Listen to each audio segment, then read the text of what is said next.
Vaishnavi हागवण death. पुण्यातील मुळशी तालुक्यातील भुकुम येथे 16 मे 2025 रोजी वैष्णवी शशांक हगवणे या 23 वर्षीय विवाहितेने गळफास घेऊन आत्महत्या केली. वैष्णवी राष्ट्रवादी काँग्रेसचे अजित पवार गट नेते राजेंद्र हगवणे यांची सून होती.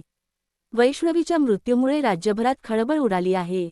वैष्णवीच्या माहेरच्यांनी आरोप केला आहे की सासरच्या मंडळींनी हुंड्यासाठी तिचा मानसिक आणि शारीरिक छळ केला. लग्नाच्या वेळी 51 तोळे सोने, एक फॉर्च्युनर कार आणि इतर महागड्या वस्तू दिल्या गेल्या होत्या. नंतरही वैष्णवीकडून आणखी पैशांची मागणी करण्यात आली आणि तिला घरातूनही बाहेर काढण्यात आले होते. वारंवार होणारा छळ सहन न झाल्याने तिने आत्महत्या केली.